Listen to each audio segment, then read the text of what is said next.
When she was playing Catherine on Hulu's The Great, Elle Fanning's co-stars often encouraged her to do theater.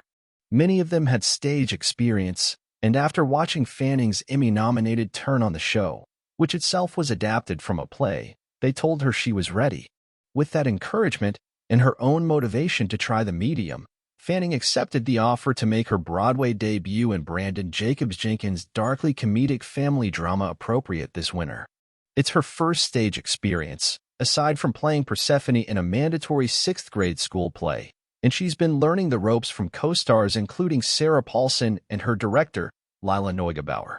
She's quick to admit that she's still extremely nervous to act on stage, but she's learned to welcome that feeling. I always want to challenge myself.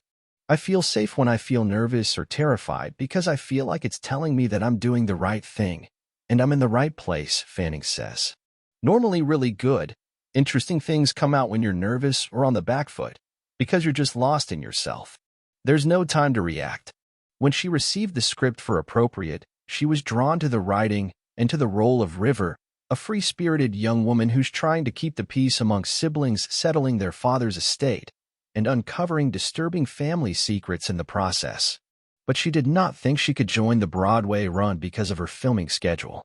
Then came the cancellation of The Great after 3 seasons. After being approached again by Neugebauer, she agreed to take on the role. The timing also aligned with the start date of her next film project, the strike-delayed Bob Dylan biopic A Complete Unknown, which is scheduled to start immediately after the play's limited run.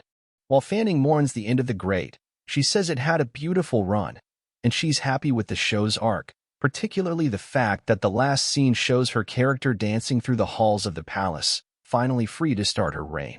The cast also had a chance to commemorate their time on the series with a dinner and candle-burning ceremony in London, with everyone giving speeches about their memorable moments on the show. I feel I learned so much through playing that character and getting to be a producer on the show and feeling included in that way, she says. It really is, up until now, the most significant role and part in my life. Throughout her career, Fanning says she's been choosing roles out of gut instinct, rather than veering towards certain archetypes. There's also a degree of manifestation involved, in that the right part seems to come to her. For example, Fanning has been a Bob Dylan fan since age 13, after being introduced to the music by Cameron Crowe and later collecting one of the singer's harmonicas, so her role in the biopic was a quick yes. She's also become more involved in producing and is teaming up with her sister, Dakota, and A24 to produce a TV series about Paris Hilton, another person to whom she has long-standing ties. All we did was play simple life growing up, Fanning says. Dakota was Paris, and I was always Nicole. As she prepares for her next role, in the December 18th opening of Appropriate, Fanning says she's been enjoying working within an ensemble cast, which also includes Corey Stoll and Michael Esper, and finding more ways into her character. She's recently been researching temporary tattoos she could wear on stage to complete the look.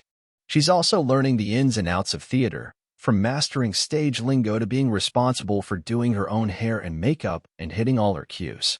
A live audience will be yet another test of her nerves, but it's one that she thinks will deepen her performance.